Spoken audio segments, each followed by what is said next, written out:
Good evening. Tonight, AIs and space news again. Gee, when isn't it? But Michael has some great stuff to share on that one. China is actually throwing shade at NASA this week, claiming that their latest lunar reactor is majorly flawed. That's going to be fun. The Space Force is willing to divest all their legacy systems in favor of off-the-shelf market-ready solutions. And we have a new partnership alliance to develop nuclear-powered spacecraft. We'll touch on all these things and maybe a couple more.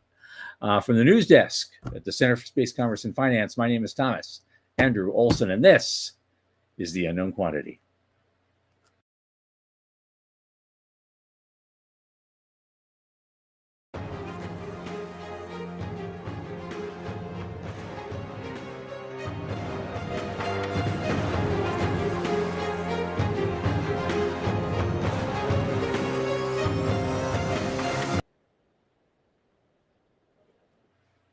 Well, if you've been coming here any time in the last 3 months, you might know this thing is hosted by the Center for Space Commerce and Finance. What is the center again? In case you don't know, we champion and strengthen emerging space startups, space scalable SMBs, and space adjacent enterprises worldwide through advisory, access, and advocacy, the 3 A's, across the funding spectrum. Our programs fortify business plans and investor readiness for founding teams at varying levels of development. And of course, one of our latest initiatives is our monthly space microgrants, where every month we award $1,000, no strings attached, to an aspiring startup right out of the garage. And you go there, to apply for that, you go to spacemicrofund.com. And if you want to apply for a microgrant, the form is there on it's up there on the screen. And it's really easy to submit an application. Also, however, we also encourage our listeners and all our fans, and there's thousands of you I know, to help support microgrants. Near the bottom of that page is a link button to our support portal, where you get the option of a one-time gift or a monthly subscription. There's also a lovely little QR code at the upper left portion of your screen, and you can take a pic of that, and you can also go to the same place and do the same thing. Now, there's thousands of us on our mailing list. If every one of you just sent us $50 to $100 a month for 6 months or more, you're going to help a whole lot of new firms get out of the garage and really do some great things. So give that a shot. Apply for a grant. Support a grant. And enough of that for the next 10 minutes. Joining me now is one of my podcast producers, an entrepreneur, a great one, and one of my oldest space friends, Michael Lane from Liftport. Michael, good to see you one more time. Hey, how's things? Their things are okay. I'm filing a lot of paperwork this week. That has not been fun, but it is what it is. Right. It's important paperwork, so keep it up. It could lead to a big announcement here, right, in a few weeks' time. So we'll just stay with that for now. Nothing to see here yet. Nothing to see here, folks. I'm just mumbling along. Fingers crossed. Right. Morty, how you doing? Hey, our biggest fan, Morty, is here with us tonight. He always has interesting questions, so we love his energy, and we love him to come by. You know, I as I said before, when I was in DC last week, I got to meet him. He's a great young man, and he's going places, I know. So welcome, Morty. Welcome back. So you had something you want to talk AI in the news, space news again. It's becoming a thing, right? It's going to become a thing for this show soon. Yeah, it really is. So this is one of the many newsletters that I subscribe to. So, thanks to Space News, they send this to me, and it's pretty interesting, right? Like there is a plan for AI at Space Force. I'm only just now starting to see it, so I think that's interesting. They've been talking about it for a little while. I don't really know what that looks like yet, but look, they're talking about automating operations, threat detection, space domain awareness, And this is the one I think is particularly interesting. There's no other details beyond it, other than train the Space Force personnel to use AI. Uh, I'm kind of late to the AI team. I know it got a lot of attention 2 years ago. There's AI wars happening right now, and nobody knows exactly how that's going to play out. I am new to this, and so it is really kind of a fascinating thing. I suspect it's going to be a pretty big deal, but if you're really, really talking about building a golden dome shield over the United States with super fast responses for hypersonic missiles or kind of the boring, slow ICBM style missiles,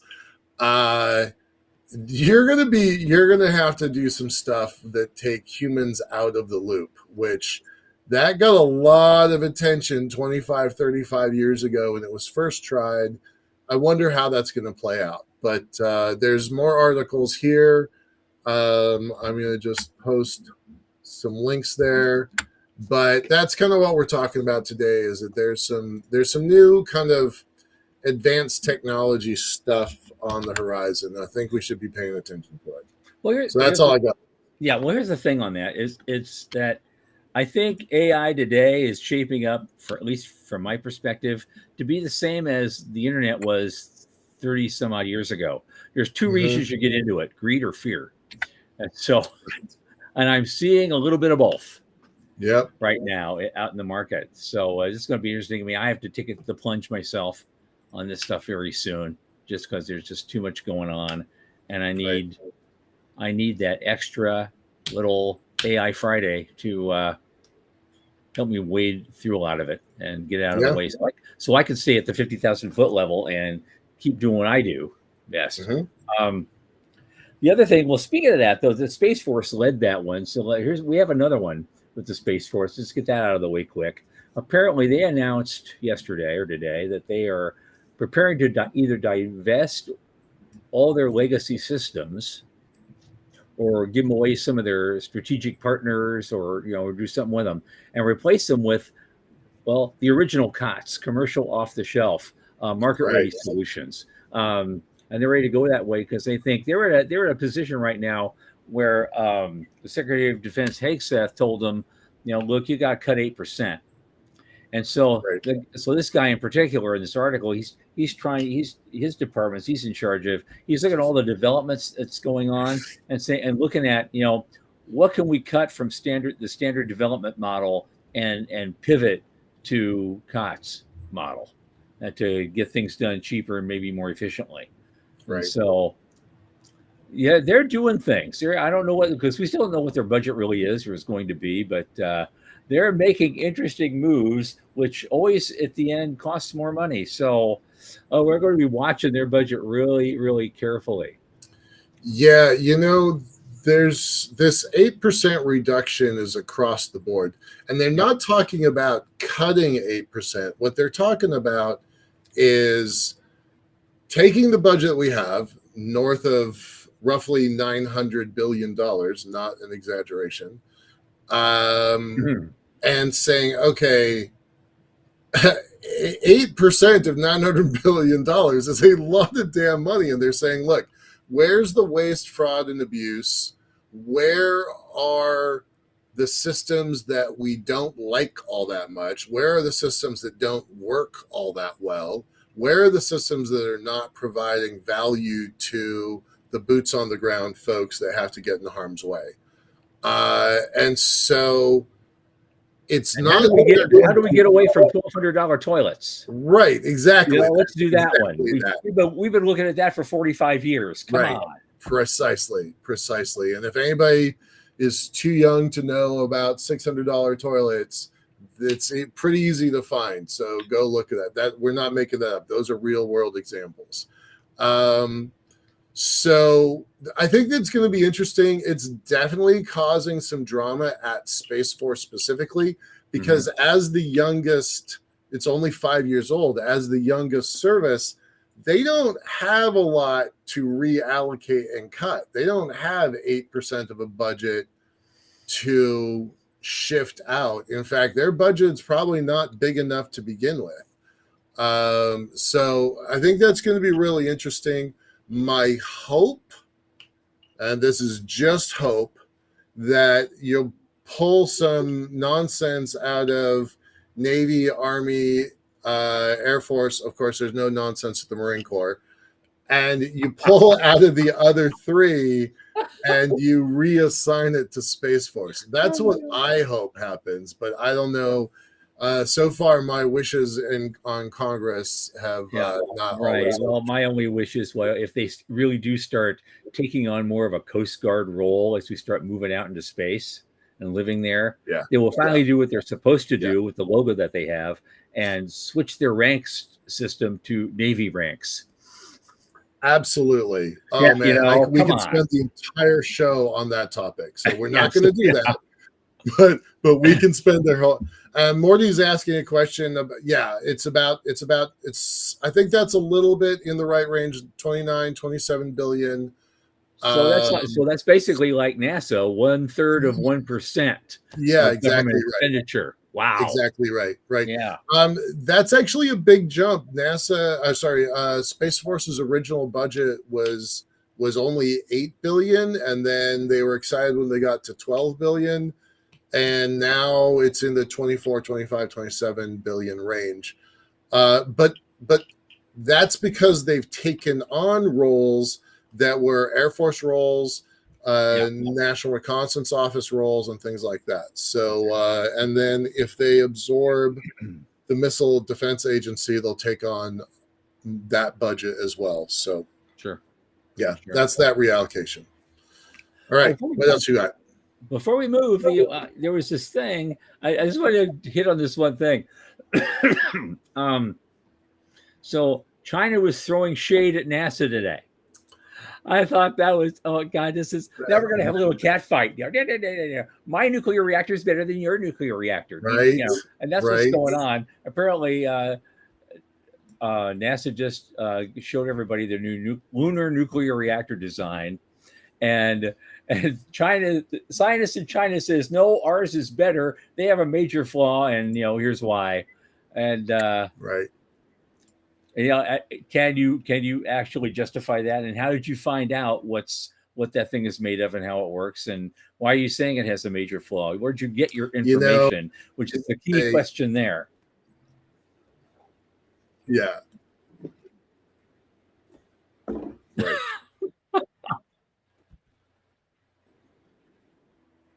Yes. Yeah.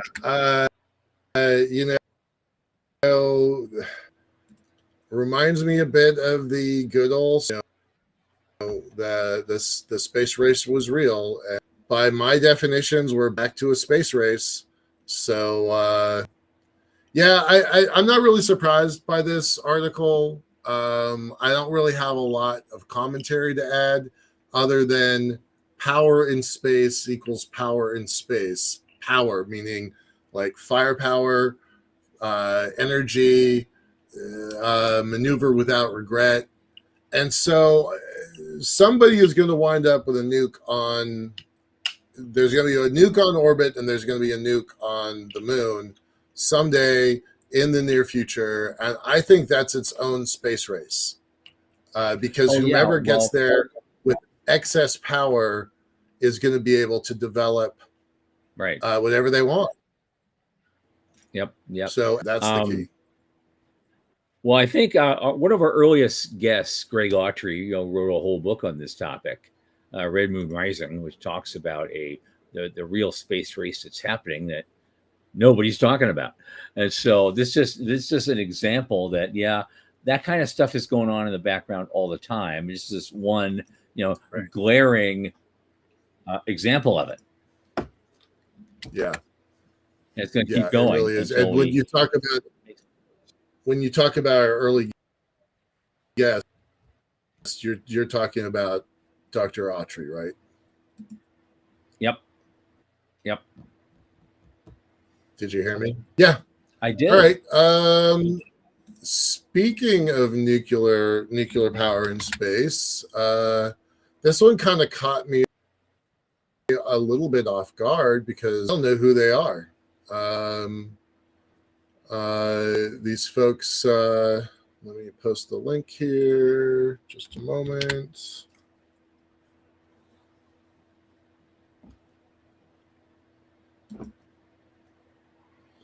I'm off screen. Can y'all hear me?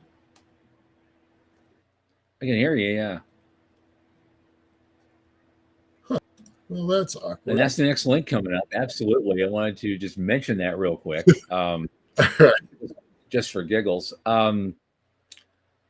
Because XLab is an Antares. Some of you might know who Antares Corporation is. I barely know who they are. I don't know who XLabs are, but they are forming an alliance to develop nuclear-powered spacecraft, and it's going to be right now. They're uncrewed, of course, in there, but they want to make them bigger, and they want to make them faster, and they want to make them better, and they want them to go all over the place, including the outer planets and everywhere you want to go. So that would be good. We need to get back into power-centric space travel again. We've gotten to this place where we're sending all these little probes out, and they're sending them out cheaply, and they have these little vapor type engines. They're not, you can't call them really rockets or ionic type engines, but they have to go and do gravity assists from Venus and Mars, and it takes years now to get somewhere. We used to just slap something on top of a Saturn 1B, and it was there in less than a year. It just went straight there, and so we don't do that anymore. And so if we're going to evolve power systems, can we evolve them to have more power, please? Exactly. And so I'm wishing these guys all the success in the world, and because I'd like to get to Mars in 3 or 4 weeks, not 6 months. I mean, it's time we figured that out. Yeah. There's this section about issuing a policy directive. So that got its foundation at a little known conference, the space SSIB, the State of the Space Industrial Base. It's a really real mouthful to say, but the SSIB group meets once a year. They have workshops in a couple places at other times of the year. It's coming up, I think, next month, the end of April, in Albuquerque. Okay. And they're the ones that kind of like get these directives massaged into, it's a conversation between Space Force and other DoD folks. DARPA is usually there. Defense Innovation Unit is there. They massage that at these meetings, and then they trickle up and become policy directives. And so I was actually at the one that this one got its start from, and that's where that phrase "power in space equals power in space," and that's what we want. That's what we're looking for. So it's kind of cool to see, that policies at those meetings turns into SBIR proposals, solicitations, and that turns into company funding, and that turns into VC funding, and that turns into product, and that turns into capabilities. So it's always kind of gratifying to see the process actually working. People might not like it, but that's how the sausages are made. Yep, absolutely. Yeah. Absolutely. Okay. Yeah. Morty's saying something. We're focusing too much on getting to orbit. We'll get there as it becomes more standard. So there's this whole idea, this grand architecture that says, there's a couple phases of getting out into space, into the whole solar system. And it basically says that rockets and satellites are the first step, and we have essentially mastered that. The next big step is going to be space stations. We already know that there's at least 6 very well-funded space station companies, so that's kind of proving to be true. And then the next step is lunar development, And then after that, it's a wild card whether we're going out to the asteroids or Mars or building out the larger CisLunar infrastructure. So that's a thing. And we've mastered rocketry, so it is definitely time to move on to the next step. It is. It's time to move on to the next step. Time to move on to the next stuff. And speaking of that, before we do that, I just want to point again right up there at the upper left corner of your screen and take that QR code that tells you, look, you want to help us, have coffee and get some great stuff done in the things that we do, business plan competitions, space investment summits, the micro grants every month. We get other sponsors, but we love the help. We're very populist in our outlook, and we want you guys to come and help us and throw a little bit in the tip jar. So I'm hoping you will, and I won't bother you again about that for a while. But please consider us, or please look kindly upon us, as they say in Japan. Yoroshiku onegaishimasu. But since this show is primarily about entrepreneurship and investment, boy, do I have a guest for you tonight. He's a good friend of mine. We met in 2012 at the business plan competition. Dr. Jason Held is the CEO and co-founder of Saber Astronautics in Australia. He's a space engineer with 30 years behind him in spacecraft operations, mission control, team leadership. Saber itself, for the last 15 years, has been literally a practical application of machine learning and 3D graphics, which makes doing space stuff easier to control and to solve operational problems like flight diagnostics, space weather, swarm control, orbital dynamics. Saber sells to the Space Force, Australian Defense, and a growing range of commercial satellite owners. Here's something I didn't know. Before Jason founded Saber, he was a U.S. Army major for U.S. Stratcom and Space Command. Hard to believe. Internationally during wartime. He's been an educator. He taught at the Inter-Service Space Fundamentals course. He wrote flight software for the Hubble. He's lectured for the Space Station Design Workshop at the University of New South Wales and International Space University. He led a research expedition in the high Canadian Arctic. And of course, he is active in the new space community, especially in Australia, co-founding teams such as the Delta V Space Hub Accelerator and the University of Sydney Space Engineering Laboratory. And he's also the one responsible for the Australian government having a space program. A space program again. Ladies and gentlemen, please welcome Jason Held. How you doing, man? Yeah, pretty good, man. Pretty good. Good. You got a lot in your background, some of which I knew, some of which I did not know at all. This is absolutely amazing. You got another Renaissance man here, Michael. God, it was like, this guy last week was like that. He's like Buckaroo Banzai, he's everywhere, doing everything. You play in a rock band by chance? No, but I can really butcher a harmonica. Okay, that would work. We'll find a club in Sydney. We'll with an open mic night, we'll jam. Okay. Yeah, we'll do it. You'll be like, why the hell am I jamming with this guy? Absolutely, it'll be fun. Definitely enjoy it. Tell us about Saber. Tell us about what led you to do this. I know space is your passion, but this particular thing you presented at the 2012 New Space Business Plan competition in San Jose that year. Yeah. And I know you said you learned a lot from the experience. You didn't win, but you did well. And tell us something about that. Tell us about Saber and what you guys are doing. And I know you just in the intervening time you have blossomed amazingly. I want to know about that.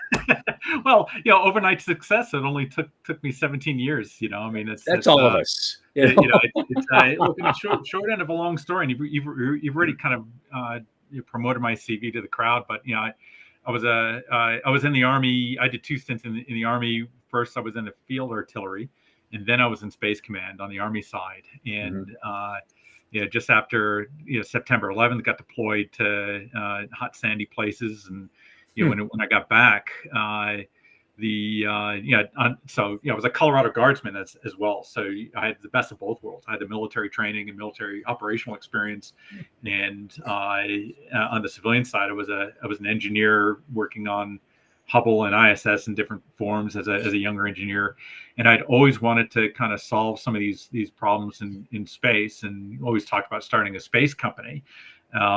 Wasn't trying to be a propulsion company or anything like that, but I really liked the R&D side of it. I really liked the innovation and kind of pushing the boundaries of the technology closer to the kind of Star Trek, Star Wars that we all kind of grew up on as kids, and looking for ways that you could use technology to really make it easier to fly and easier to go places. Short end of a long story is I was in Colorado. I made the promotable list. I was a major. I was U.S. Army major for 2 days. So I don't actually promote that very widely. So I was a captain promotable, right? And it's on my CV though, right? It's when it's time to collect like my retirement paycheck, I'm going to be a major 100%. Right? But in the meantime, right, the DD-214 says major, right? Check box. Keep it real, folks. Keep it real, right. But no, they said, look, if you want to be colonel someday, you need an advanced degree, and I always wanted one. And so I didn't think I was very academically smart, very creative background, but I decided I wanted to get a master's degree. I went to Australia for a master's, ended up with a PhD and a wife. And at the end of the PhD, that was the decision. I was like, I'm going to start this company, and my wife and I were getting engaged, and that was part of the discussion. Where are you going to have it? So we actually, when people say you're an Australian company, that's because I spent a good chunk of my life there. But the truth is, Saber's on both continents. We originally founded in Boulder, Colorado, while I was in Australia, basically picking friends that I had over the years that were from these different programs. It was a mix of Space Command folks, one or two of the Hubble buddies that I've had over the days, really solid engineers, a couple of people that I knew, really smart folks. The PhD program I came from was one of the top 3 robotics labs in the world. People think of Australia in different ways, but the truth is, like, the Australian Center for Field Robotics competes against Carnegie Mellon and LAS out of Toulouse, outdoor robotics. And so the thing that I had studied became that core kind of product area that I decided on for Saber Astronautics. I said, okay, machine learning. I was doing machine learning before it became a meme. Okay, and this is a couple of years before, Thomas, before we met and was doing that pitch. But the precursor to that pitch was we're going to use machine learning to diagnose satellites, and on the front end we're going to use video game tag, because back on the operations side there was always a whole bunch of text on a screen. I was like, you can't really run space. We want to make space as easy as driving a car. What are the core problems? Core problems is lots of telemetry, and Moore's law for space was just kind of boosting out back then. Computers were getting cheap. The very first CubeSats were getting flown. Yep. Good friends with the people who ran the house that Cosmogeo was founded, which became Planet Labs. So it was in the middle of this at the whole time. Australia was an interesting story because we'd founded in the U.S. Global financial crisis happened 6 weeks after we had founded. The first gig that we had was we were going to make the first space-rated microchip for Sun Microsystems. All right, okay. GFC, right? Sun was going to go and compete against AMD. Wow. Sun, global financial crisis happens. Sun gets bought out by Oracle. Oracle has no interest in doing anything in space. Right. Contract magically, poof, disappears. So what are we going to do? So founded Saber Astronautics in Australia as a parallel sister company. And I just kept bootstrapping it. And Tom knows, I tried to raise investment. The story behind that is no Silicon Valley VC would put money into a founder who was living in Australia. I wasn't in choking distance, right? Right. Yeah. And the Australian side back then, very different now, by the way, but back then, space was not seen as an industry just because they had no exposure to it. Australia as a country is the second largest importer of American defense tech goods, space and defense tech goods in the world. It's basically Australia and the Saudis. Saudis are number one, right? Yeah. So there was no history or heritage of a locally grown homemade space company. But because of the timing, you had hundreds of people graduating from some of the top space programs in the world out of Australia, because Australia's top 10 in the world for space science, dead last for commercialization. motivated entrepreneur comes in and just makes it happen and just keeps pushing it along. And eventually, they say, oh, there's no way this is going to work. You're going to die. But we just kind of kept moving along with the product. And, we were the first company in the world to prove, as a startup, first in the world, to prove that machine learning could be used for satellite diagnostics. And we beat major laboratories for it. We beat Stanford, we beat MIT to it. Everybody had a different direction. We just took a different path to it, and we started selling products and a little bit at a time, and it snowballs. And eventually, as an entrepreneur, you see the contract sizes get bigger, and you get a couple of thousand here, then you hit $50,000 contracts, then you start getting six figures. Right. And that was trucking along. It's okay. I could pay myself a salary because at one point, life was like time to get a job paid. And meanwhile, going back and forth, starting to get SBIRs in the States, so I'd have to leave my wife for a few months, almost like a military deployment, like a PCS deployment. Right. I remember those days, right? Yep. And I had some NASA grants, and the whole space industry was really kind of taking, the CubeSat community was taking off. Australia had no opportunities for 800 fresh new space engineers every year. Where are they going to go? A lot of them started creating their own companies. And there we were, still alive. And we became the center point because a lot of them were running across investors who had no idea the value of space, and let alone, the ones that were interested didn't know, okay, I could put my money in them. They didn't know the timeline of a space company. They didn't know how to actually grow. So because we were alive, I was like, all right, I started giving advice. Here's all the stupid shit that we did when we were right. You lived through it. Here's my experience. Here's my wisdom. So you don't have to pay the price yourself. Yeah, but I mean, we're still learning too. Sure. Right now, Saber. We're fast forward 17 years. We're the National Mission Control Center for the Australian Space Agency. We won that bid, beating multiple primes that were vying for it. Which is not a comfortable thing when you win it, actually. Our software is deployed from secret through to top secret at U.S. Space Force. Thousands of operators are using it at the moment, and inroads internationally. We're still a small business. We didn't raise money, but we were successful. And now we're looking at dipping our toe back in that water again, because now we've got something which is really investable, and the heritage and the history of the company is robust, and the responses we get from investors are very different now than they were before. But the journey along the way has been, we've been creating incubators. We formed the community together that got the space agency off the ground, with much pushback actually from the traditionals. I got a comment here. Morty Freeman says, experience can't be learned, it has to be lived. Agree completely, man. It's like experience is the best teacher, but the tuition is so expensive. I say that everything has tuition. It's either time, tears, money, or blood, right? Either way, you're going to pay. You're going to pay.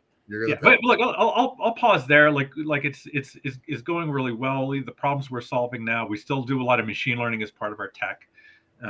We've gone along the lines that our customers are kind of leading us towards. You got the short term kind of thing, and they get the long term kind of like core R&D. How do you commercialize that R&D is something we've learned how to do. But I'll pause there if you have any questions or.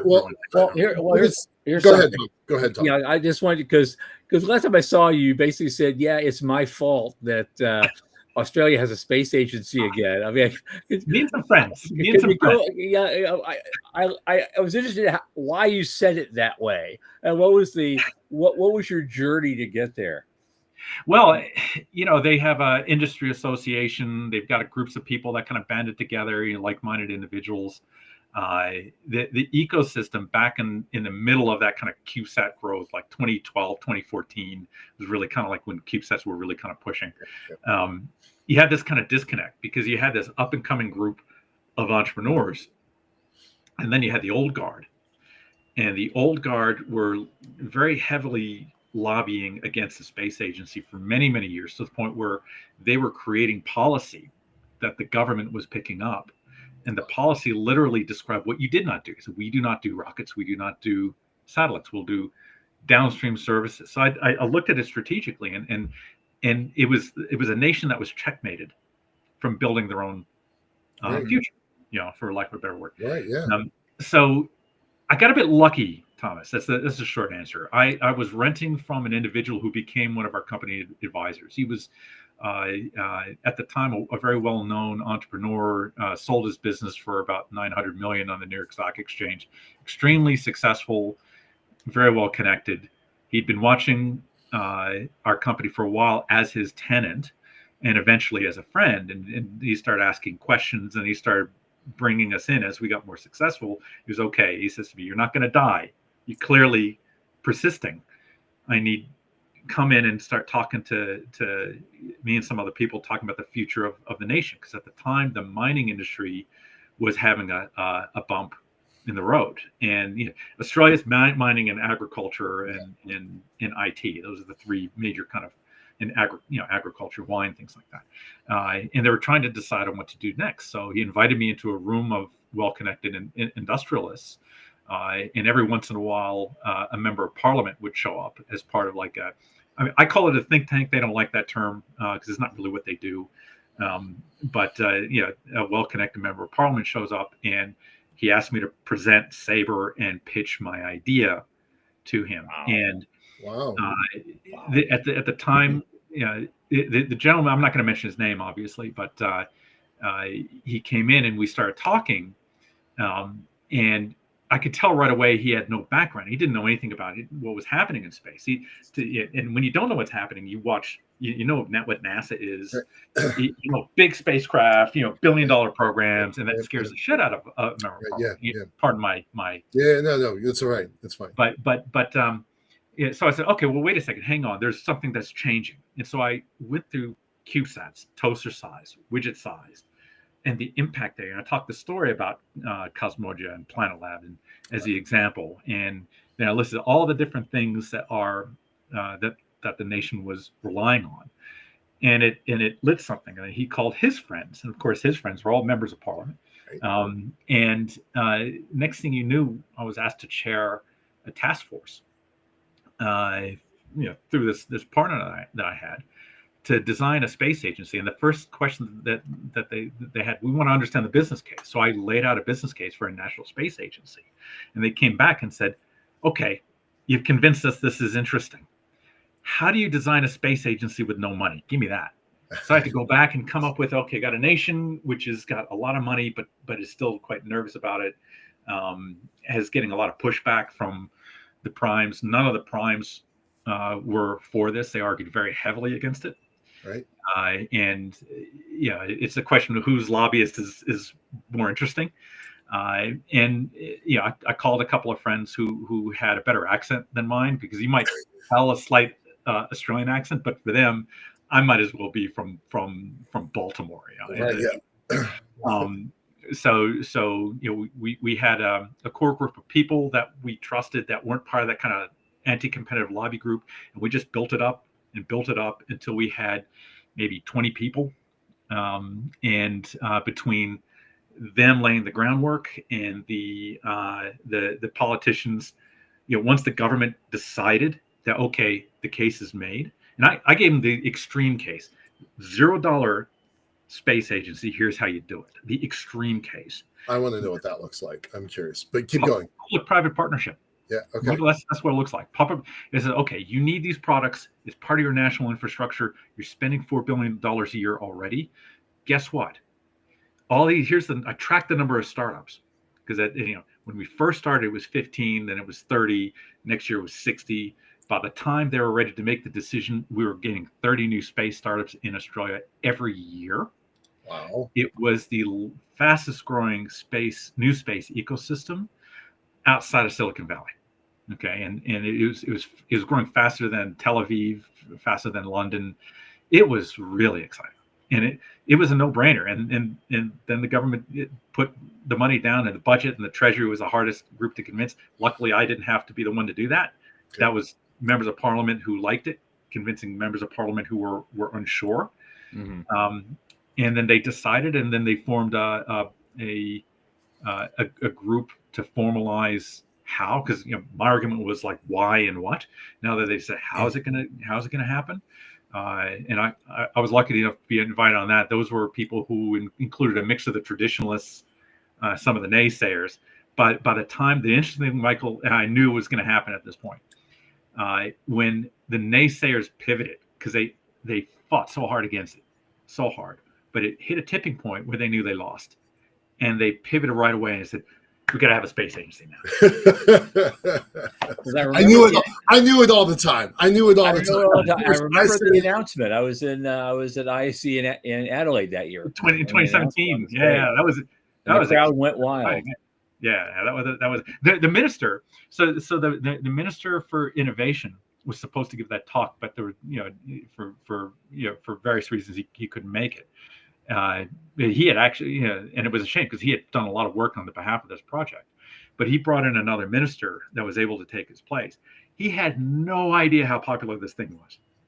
No idea. When people erupted like cheers and oh yeah, the crowd went wild. It was like a rock concert, and this guy was like, "Holy shit!" I was like, it was great, man. It was really fun. It was really fun. That's awesome. There are not very many people that get to birth a space agency, right?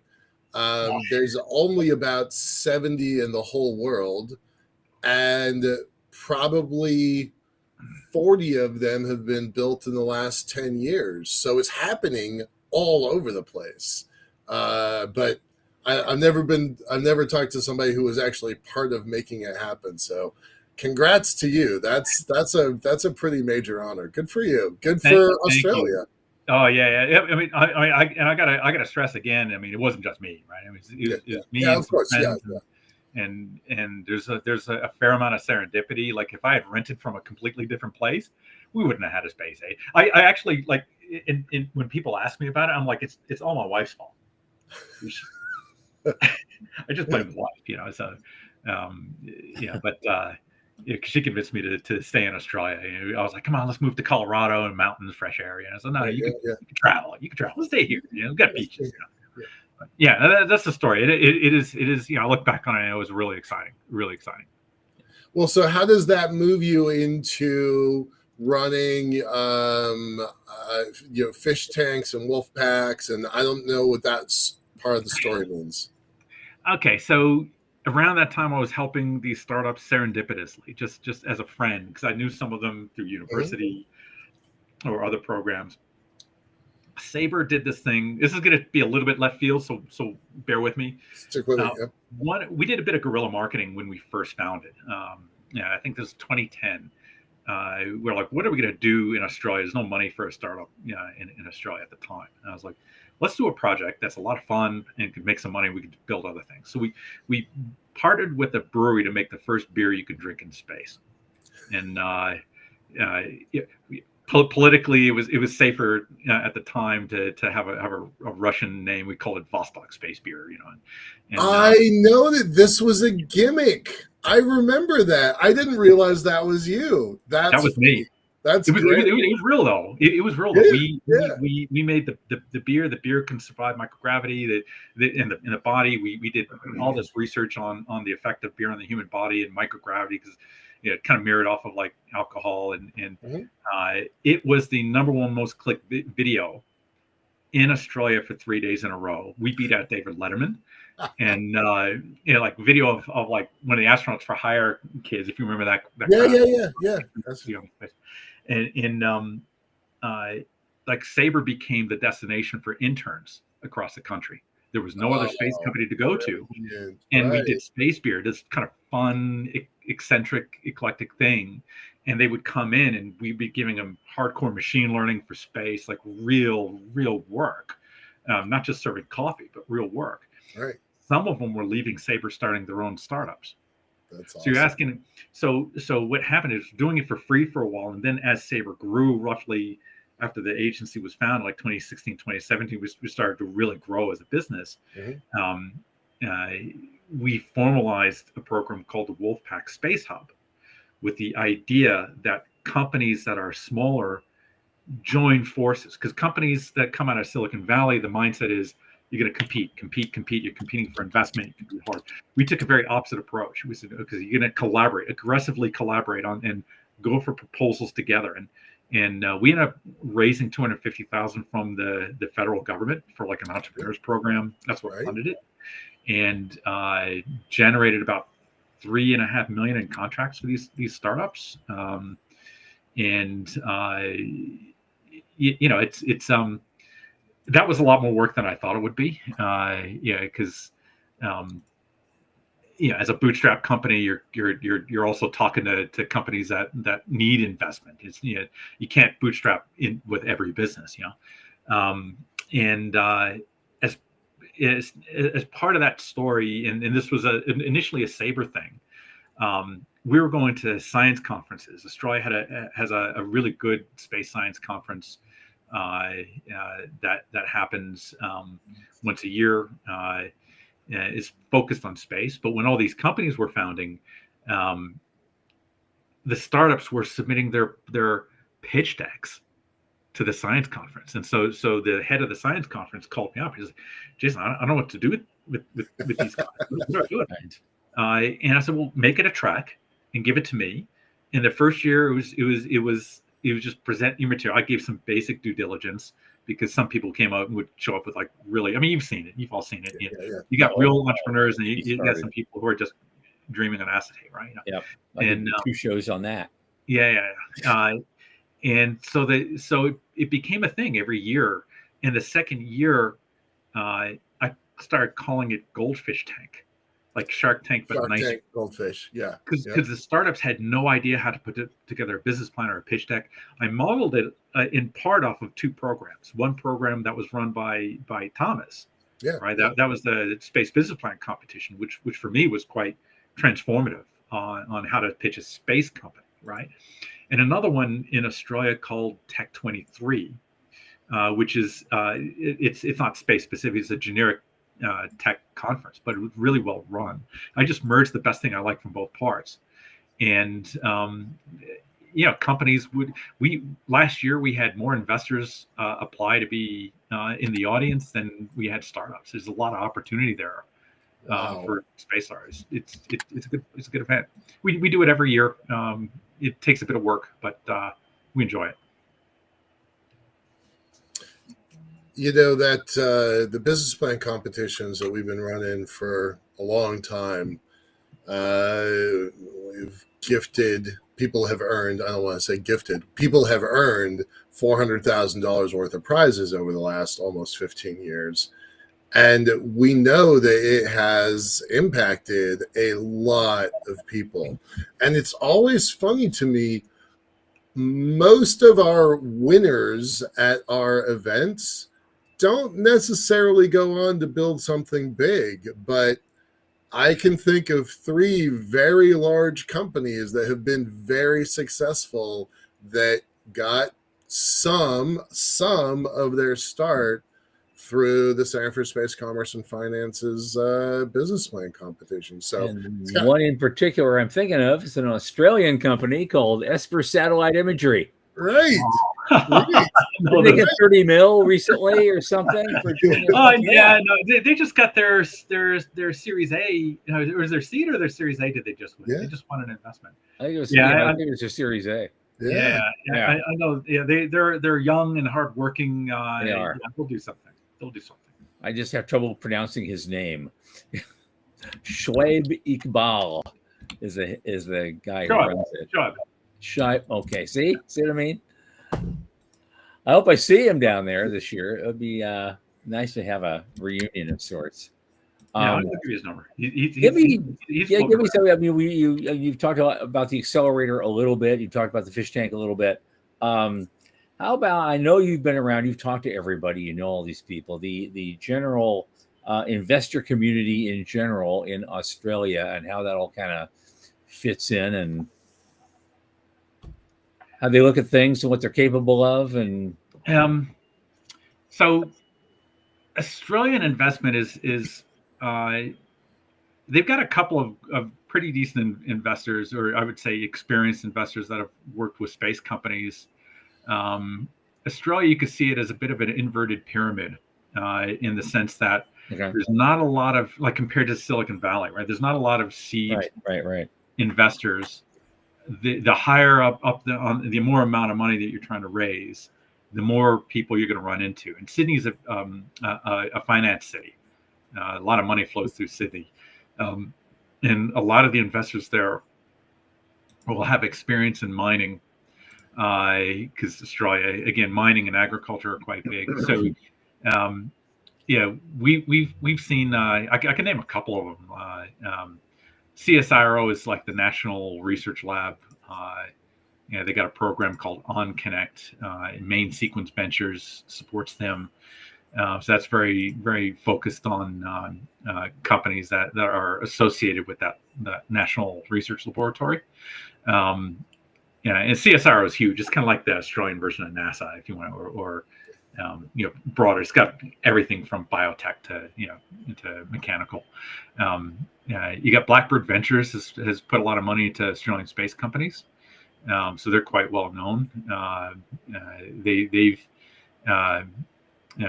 We did a little bit of support to them doing due diligence on one of the Australian space companies that has been fairly successful, actually, Fleet Space, just because we had a contract with them at the time, and they were trying to raise. So I introduced them to these investors and got them together. But there, I would say there's for, if you're looking at Series A, there's probably about 20 VCs that you could go to. About a third of them would be interested in space. But the good news is, because of the space agency's existence, a lot of them have turned around from back in 2007 to 2009 when Saber was really raising hard, and my second time trying, with business plan competition. Back then, investors in Australia wouldn't have seen space as a valid industry. Right. Well, nowadays they know it's a $620 billion US industry. They know that it's doubled in the last 5 years, and they know that it's got more room to grow. And so we get calls like once a month. I'll get a call from an investor or a and it's and some of them are tire kickers, but some of them are real. They could see the money flying around. They want to be a part of it, and so that's it. Yeah, I hope you're getting a big list of those people. You're writing them all down and getting their email addresses, because these are the people we want to come to our Space Investment Summit in Sydney on September 28, maybe. Yeah, we'll get a list. We'll get a list together, Thomas. Don't worry about that. We'll get a list for sure. I was curious because of, and we're kind of running down here, so we don't have a lot of time to talk about this, but because of Australia's history in mining, how connected are the mining companies and the robotics companies and the space companies working together? Because I want to see the moon developed, right? I want to see giant caterpillars or Komatsus or whatever the earth movers, the regolith movers. I want to see them out there. How connected is the mining community with the space community? Well, the robotics community and the mining community are hand in glove now in Australia. Great. Yeah, okay. Have been for a couple of decades. So it's a matured set of relationships. There is a space mining conference that happens once a year at a University of New South Wales. Reasonably, it's a smaller event, but all the mining companies show up to see what's going on.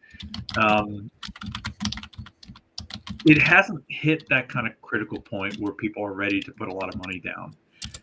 That said, when you're describing a space company to an Australian investor, you can describe it in the same kind of time frame as a mining company. You're going to spend 5 years building a space company, then you're pulling gold out of the ground. Okay, it's an infrastructure play. And I've seen some people raise, there's one company that raised 120 million with that argument. Right. That's what I think. Okay, good. That's good to know. Right. So if you're looking at companies that like Rio Tinto's big in Australia, they show up every time, but they haven't invested in it yet. The demand signal for CisLunar is there in the United States, like between the moon and Geo. Military's using that quite a bit now. A lot of interest in the military, at least. But Australia hasn't really figured that out yet. So, is this the thing that you're talking about? International conference in Sydney in October? No, I'll have to find it for you. It's not nearly as big as that. It's if you're looking at like a space mining event, it's going to be not within the mining community traditionally. It's the space people are pointing. Yeah, and the mining people. I'd love to know the link to that because I'm curious about that. Yeah. Okay. Well, it seems that we just mentioned this 2 nights ago, Michael. We mentioned that asteroid mining is now kind of making a comeback with some new up and coming companies. They're really going, balls to the wall, literally, and just building hardware. They're building hardware, and they're getting it. They want to get it launched soon, and go out there and start playing, and drilling into rocks and breaking shit. So maybe this is something we can kind of tie together somehow. We can do a space investment summit. Maybe we can get these guys to come to Sydney and actually present in front of a room full of Australian investors in all sorts of things, just to let them know what, and not to try to get investment from them, but just to let them know what's possible. Because that's what the Space Investment Summit is about, letting investors who aren't sure about space know what's possible and who's playing. And look what we have exits now we can talk about. That's the greatest thing. Look what Dr. Held was able to pull off by just knowing the right people at the right time when there was movement and accessibility, and the idea kind of got planted and sprouted. So if you know some of the right people, it doesn't have to be that way. But certainly Dr. Held had that experience of knowing the right people, being able to move the needle, being persuasive with a good argument, and then it goes where it needs to go. So I'd love to see some more linkages between the mining, the space, the robotics. It's good that they're already together, but now we need to pull AI for sure, machine learning, all of those techs all coming together. It's pretty neat to watch this stuff converge.